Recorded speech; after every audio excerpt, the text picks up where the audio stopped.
بسم الله الرحمن الرحیم. ئەمڕۆ دیارێمە وەکو فراکسیۆنی کۆمەڵی ئیسلامی وەکو مەڵبەندی هەشتی سۆران خۆ بە خۆشحاڵە زانین کە لەگەڵ برای بەڕێز و خۆشەویستمان کاک سەید ئەحمەد چوین بۆ بەخێراتنەوەی بەڕاستی ئازادکردنی برای بەڕێزمان هەر هەموو خەڵکی کوردستانی دڵخۆش کرد و خوازیارین ئەوانەی کە ماویشن ئاوا بە ساغ و سەلیمی بێنەوە ناو ماڵ و منداڵی خۆیان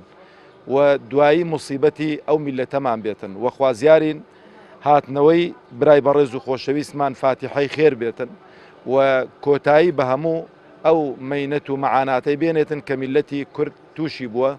و خوازیاریشین برای بەڕێزمان هەم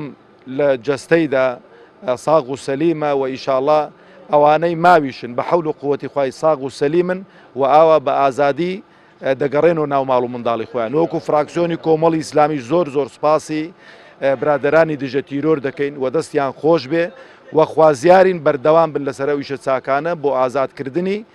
ئەوانەی کە ماون و خوازیاریشین ئەو بەڵاو مصیبەتەی کە ڕووی لە هەرێمی کوردستان کردبوو بە ئازادکردنی برای بەڕێزمان کۆتایی پێبێت و وەزارێکی دیکە ئەو میلەتەمان ئەو ناخۆشی و نەهامەتیانە نەبینیتەوە. بسم الله الرحمن الرحیم. بەناوی خوای بەخشەی میهرەبان ئێمە وەکو مەڵبەندی هەشتی سوڵانی کۆمەڵی ئیسلامی بەناوی خۆم و سەرجەم ئەندام و کادیرانمان خۆشحاڵی خۆمان دەرئەبڕین بە هاتنەوەی برامان کاک سەید ئەحمەد کە گیرا بوو بەدیل لەلایەن هێزەکانی داعشەوە. ئەمە زۆر خۆشحاڵین، دەڤەرەکەیم ڕاستی خۆشحاڵ کردەوە هەموو ئەو کەسانێک کە هەستیان بەو هەواڵە کردە لاخی دڵیانەوە زۆر خۆشحاڵن. بۆم لێرە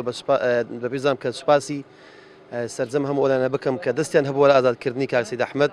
و دڵی خۆشکردنەوە خوازیارین هیوادارین سەرجەم دیلەکانی تریش ئازاد بن بگەڕنەوە ماڵ و منداڵی خۆیان. دووبارە من سوپاسی هەموو لایەنەکەم کە هەوڵیان هەبووە بۆ ئازادکردنی ئەو برایەمان.